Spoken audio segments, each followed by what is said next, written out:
What is good, Ninja? Oji over here from Player Essence, and welcome to another PE News video. Today, we have some awesome information from the Japanese sales in terms of the media create. We also have a brand new game announcement for the Nintendo Switch, in addition to some new information for Sinner Sacrifice for Redemption, plus an update on Toylogic recruiting for a brand new Nintendo Switch game. So let's go ahead and get right into this. Alright, and we are starting off with the Japanese media create sales from February 2nd, 2018 through February 8th, 2018. So pretty much a quiet week, but I did want to talk about something just because the PS4 sales, in terms of things considering what it's got, I talked about this on PE Live, not so good, definitely not so good. Kind of people are glossing over that, but we'll talk about that in just a bit, in addition to Kirby continuing to sell really well. So Kirby Star Allies for the Nintendo Switch was the top selling game in the Japanese media create last week, moving another 35,319 units. Now Far Cry 5 for the PlayStation 4 was the second best selling title at 26,732 additional sales. Now no new releases made the top 20 this week.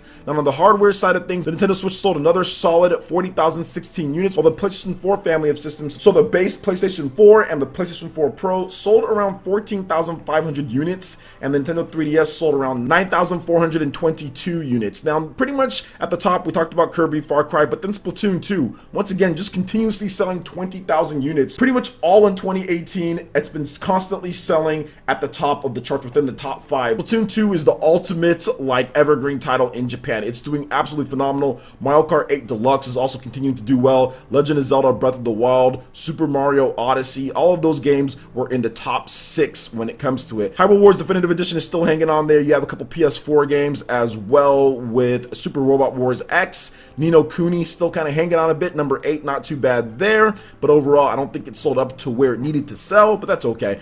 We still have the West to see in terms of the sales. Rainbow Six Siege kind of making a little comeback here with 35,000 units plus sold at number 19, but then also Dragon Ball Xenoverse 2 for the Nintendo Switch. It's interesting to see that game continue to sell on the Nintendo Switch over Dragon Ball FighterZ on the PlayStation 4, because that game launched in February in terms of for the PlayStation 4, and it's already off of the charts, whereas Dragon Ball Xenoverse 2 for the Nintendo Switch continues to sell. So I'm pretty sure once Dragon Ball FighterZ, or if it does come over, which I think it will, if that does come over to Nintendo Switch, I'm pretty sure there are going to be some good sales for that game on the Nintendo Switch, considering how well Dragon Ball Xenoverse 2 is continuing to sell, being an evergreen title for Bandai Namco. Now we talked about the Nintendo Switch sales compared to the other systems, and like I said, I kind of didn't want to talk about this because I saw that the sales have been dipping. Monster Hunter World was at number 11 this week with about 5,000 units sold, which is not bad at all. I mean, I know it's already had its big sales. I think it's right around 2 million units sold in Japan, if I'm looking at the charts here correctly. Yeah, 2 million units sold, and that's just retail. So with digital, it's definitely over 2 million units. So doing really well, but it didn't really boost the sales in terms of long term that people thought it was going to be, which kind of shows me that traditional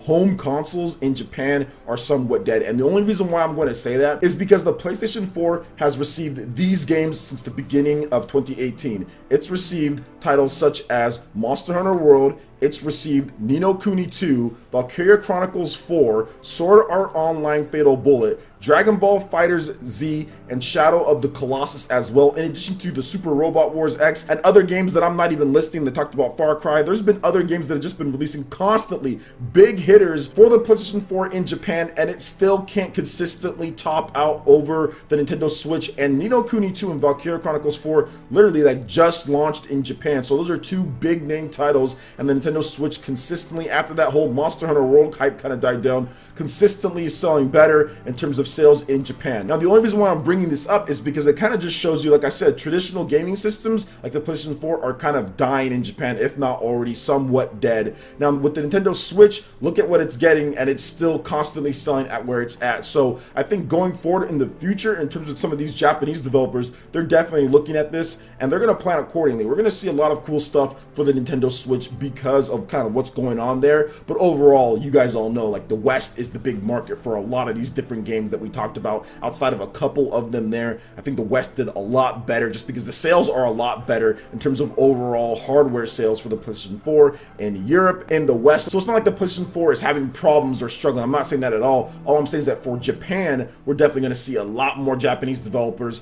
on the Nintendo Switch. Heck, we even got news about that later in this video. So we'll talk about that in just a bit. So what do you guys think about the sales here when it comes to the Nintendo Switch, media crate, all of that. Let me know your thoughts in the comment section below. All right, now moving into the next topic here, we do have Sinner, Sacrifice for Redemption. This game has been delayed. This is the Dark Souls clone. It's been delayed to Q3 2018, and it's also coming to the Nintendo Switch now. So atone for your crimes by facing monstrous enemies. So publisher, another indie, and developer Darkstar Game Studios have delayed Sinner, Sacrifice for Redemption for its previously planned April 25th release date to Q3 2018, and have added a Nintendo Switch version alongside the previously announced PlayStation 4, Xbox One, PC, and Mac versions. Now, all platforms will receive a simultaneous launch and cost $18.99, with language support for English, Spanish, German, French, and simplified Chinese, traditional Chinese, Japanese, Korean, Portuguese, and Russian. Now, here's an overview of the game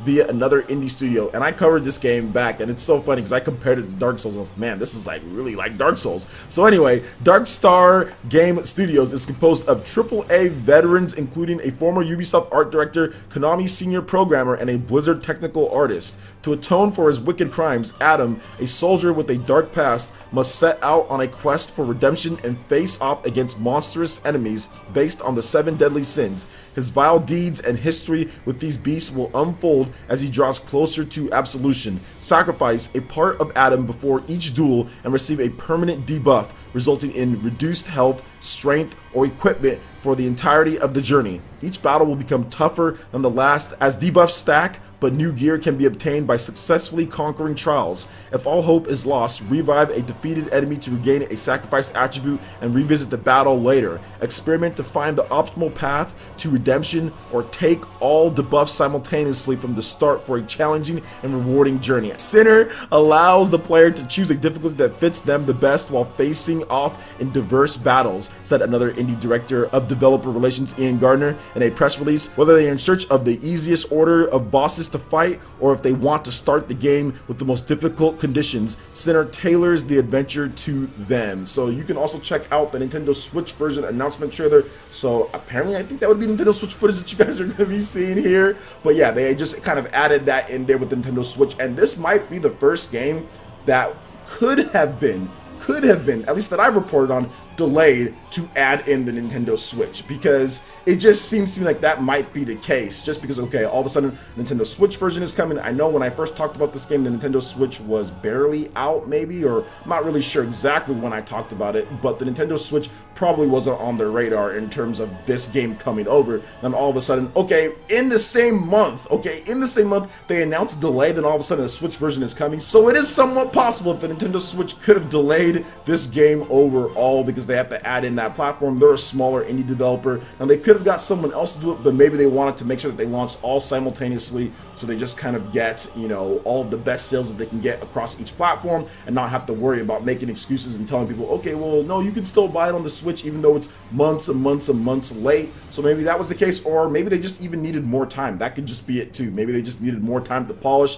This is one of their first games in terms of from this studio. Even though they have veterans on the team, that doesn't mean you can't take some extra months to polish things up. So I have no problem with them delaying the game till Q3, and they're adding in the Switch version, so that makes me more likely to play it than I would have before. So what do you guys think about this game, Sinner? Yes, it's somewhat of a shameless knockoff in terms of Dark Souls, which I've talked about before, but we'll have to see what they do with the gameplay, because it does look like it has some interesting mechanics with the whole debuffs permanently and all that stuff like that. So we'll have to just wait and see. So let me know your thoughts on this game in the comment section below. All right, now moving into the last story for this video, and this might be the most interesting because Toylogic is recruiting for a Nintendo Switch game. So shout outs to Japanese Nintendo for dropping this hot knowledge here. So Toylogic, who helped development with the Nintendo 3DS version of Dragon Quest XI, Echoes of an Elusive Age, as well as Kid Icarus Uprising for the Nintendo 3DS and Super Smash Bros. Brawl for the Wii, are recruiting game programmers for a new action RPG for the PlayStation 4, Steam, Nintendo Switch, and unpublished new hardware,